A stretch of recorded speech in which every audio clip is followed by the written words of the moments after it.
Assalamualaikum warahmatullahi wabarakatuh. Bagaimana kabarnya anak-anak Bapak? Mudah-mudahan semua dalam keadaan sehat walafiat ya, dan tidak kurang satu apapun juga. Bagaimana kira-kira? Apakah sudah pada sarapan semua? Alhamdulillah. Jadi ya, sarapan itu sangat penting anak-anakku, karena itu bisa membuat kita lebih konsentrasi dan mudah untuk menerima pelajaran. Baiklah anak-anak, hari ini kita akan belajar mengenai harakat ya, atau tentang harakat. Nah, kira-kira anak-anak Bapak ada tidak yang tahu apa itu harakat? Ada? Coba itu siapa? Tono? Oh, belum tahu ya. Ya, baik. Harakat secara bahasa dapat diartikan sebagai gerakan. Namun, bila disematkan dalam huruf hijaiyah, harakat berperan sebagai tanda baca bagi huruf-huruf hijaiyah tersebut. Yaitu, hal ini dijelaskan dalam buku pengantar Al-Imla Dasar Kaidah Praktis Menulis Arab karya Muhammad Yunan Putra LC.MHI. Nah, sebab itu, harakat juga kerap disebut sebagai baris tanda bunyi huruf-huruf hijaiyah. Artinya, huruf-huruf hijaiyah itu tidak dapat dilafalkan atau dibaca sebelum diberi baris atau harakat. Terutama untuk menentukan pengucapan huruf hijaiyah dalam Al-Quran, serta memberi bunyi A, I, dan U pada satu huruf. Ya. Secara garis besar, ada 6 macam harakat yang dikenal dalam ilmu tajwid. Mulai dari fathah, dhammah, kasrah, fathain atau tanwin fathah, dhammatain atau tanwin dhammah, hingga tasydid. Nah, baik. Kita pelajari satu persatu dulu ya anak-anak Bapak. Yang pertama kita bahas dulu, yaitu harakat fathah.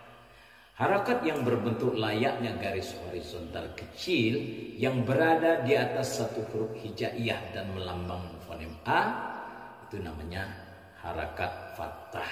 Harakat tersebut untuk menandai huruf hidup. Secara harfiah, fathah itu sendiri berarti membuka, layaknya membuka mulut saat mengucapkan fonem A. Contohnya adalah A, ba, ta, tha. Gimana? Mengerti kira-kira? Kemudian yang kedua, harakat kasrah. Harakat yang berbentuk layaknya garis horizontal miring kecil dan berada di bawah satu huruf hijaiyah. Harakat ini melambangkan fonem I. Ya, secara harfiah kasrah bermakna melanggar.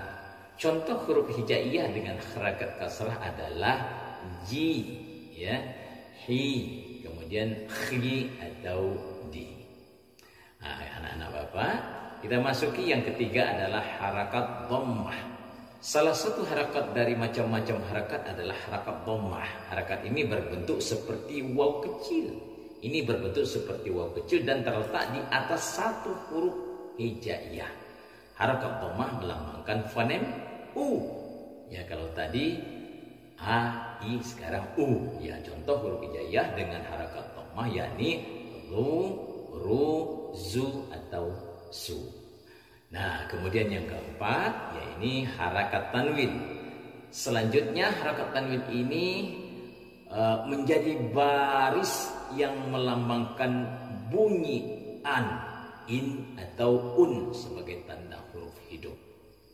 Harakat tanwin ini terbagi menjadi 3 macam, diantaranya fathain atau tanwin fathah, kasratain atau tanwin kasrah, dan dhammatain atau tanwin dhammah.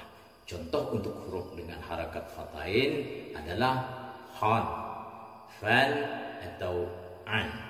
Khusus untuk tanda baca atau harakat fathain atau tanwin fathah harus menambahkan huruf alif ya setelahnya, kecuali pada 2 huruf berikut yakni hamzah dan ta makfulah atau ta marbutah. Sementara itu 3 contoh untuk kasratain dan dhammatain secara berturut-turut adalah tin, yin, zin, nun, lun atau mun. Harakat sukun adalah penanda hilangnya vokal, yaitu tanda mati sebuah huruf hijaiyah. Tanda baca ini tidak dibaca dan tidak menghasilkan bunyi apapun. Contoh huruf hijaiyah dengan harakat ini adalah al-maut. Nah, anak-anak Bapak, kita masuki harakat yang terakhir, yaitu harakat syiddah atau tasydid.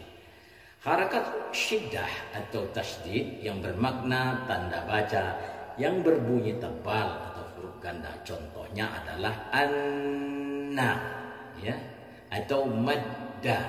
Nah, itu tadi penjelasan harakat atau tanda baca Al-Quran berikut dengan macamnya. Sudah bisa dimengerti kira-kira anak-anak Bapak? Sudah? Alhamdulillah. Baik, sebelum kita akhiri, sama-sama kita baca surat Al-Ikhlas ya, sama-sama. A'udzu billahi minasy syaithanir rajim. Bismillahirrahmanirrahim.